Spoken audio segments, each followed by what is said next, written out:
Hello everyone, today I wanted to go over my weekly chicken care. So I have a routine, usually do once a week. Sometimes I go 2 weeks, just varies if I get real busy or something, or got things going on. Sometimes I'll skip a week, but this is my basic weekly chicken care. It's not a whole lot I do. My wife and I do let them out to free range most days, but for the most part they do stay in their run. Because of we don't want the neighbors' dogs or any other predators to get them. Just keeps them safe. So the first thing I do usually is clean out the coop.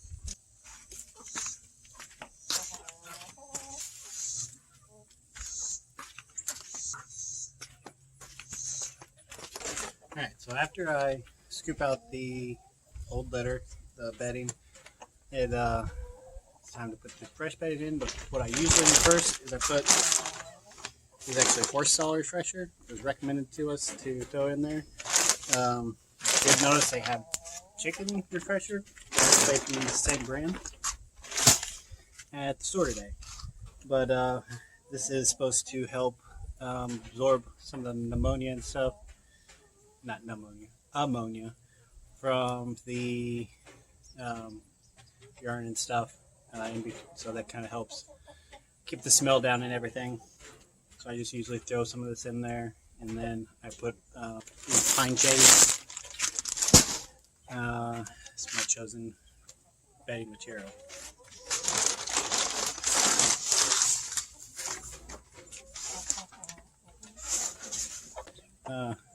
So this is an organic material, a natural earth product, it says.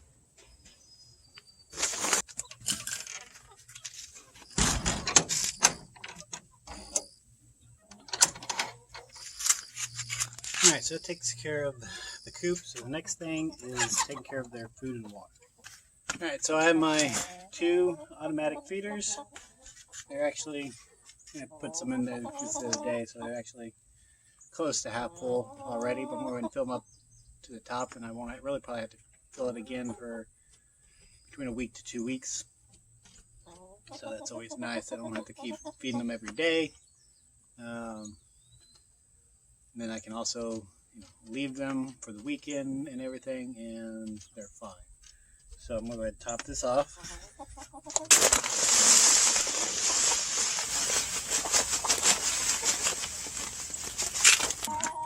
40-pound bag of feed will fill these buckets just fine. Do recommend, if you're interested, a lighter shade of bucket that lets light through a little bit more, just for the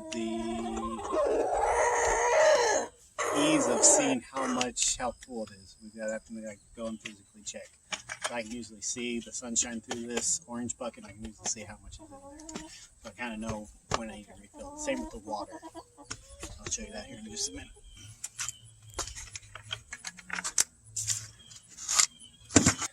So now I have my automatic waters.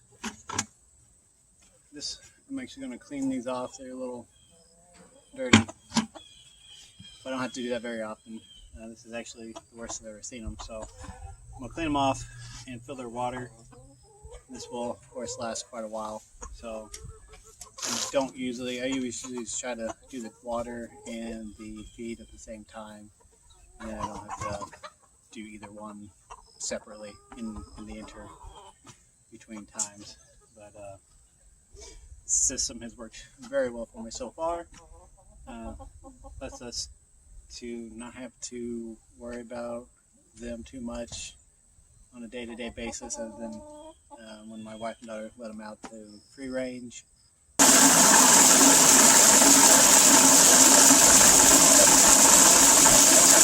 Alright, so the problem is, wintertime, these are not the best because they do freeze up. One thing I do is generally, when it's going to be below 0 at night, I'll bring them inside during the night, keep them warm, try to put warmer water in them, slightly warmer water in them before I bring them out to the coop. And as long as it's going to be above freezing, throughout the day. There's usually no issues with it. We don't have too many days that are really below freezing throughout the day. In that case, usually I'll check on them when I get home in the evening and see if I need to get them some fresh water before they go to roost, and then I'll bring it in at night and bring it back out in the morning. That's pretty much all I do on a normal basis, and that's just the normal basis. Now I do other things, like I do, make them treats from time to time, just because I've got leftovers, whatever. We have excessive eggs, I feed them extra eggs time to time, and scraps from the garden, bugs from the garden, anything like that. We do give them some treats. They do love roses. I got a rose bush over here, so I'll pluck a few roses and throw the petals in there. They love eating that. But yeah, basic care is cleaning out their coop, giving them food and water. Just kind of, if you see that they're alien and stuff, and we kind of try to monitor that, but we don't go too awfully extensive unless we see a need to. Let me know what your opinion on how that is. We do have an automatic coop door. Alright, so here's, keep them propped up on these milk crates there. But that's where that goes. Got this automatic coop door that I got it for the sole purpose. Not that I mind coming out here usually to let them out or put them up. Problem is when we travel, we'll leave for a weekend, go visit family. That's when it becomes problematic, and rather than have to worry about asking somebody or finding somebody to watch them, we got this. It works great. We have never had a problem with this coop door, except for a few times in the winter. It gets some water in there and it freezes up.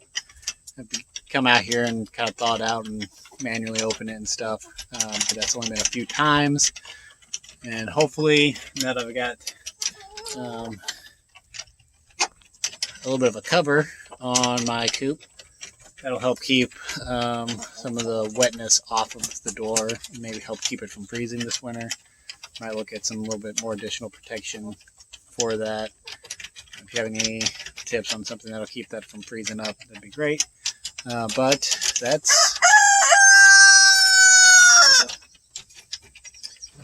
that is all I've got today. So yeah, so basically I don't have to worry about feeding them every day. I feed them once a week to 2 weeks. Same with watering. I don't let them have to worry about letting them in or out because I have an automatic door. Clean out the coop every week to 2 weeks. Try to do it weekly. Sometimes I miss. And that's the gist of what we do with these chickens. So if you like this video, just give me a nice little thumbs up if you would. Help out the channel. Follow along. Hit that subscribe button if you want to see more videos and how we're doing on this homestead. Trying to build one anyway. Follow along to our journey in trying to build this homestead. Subscribe, and hope you have a very blessed day.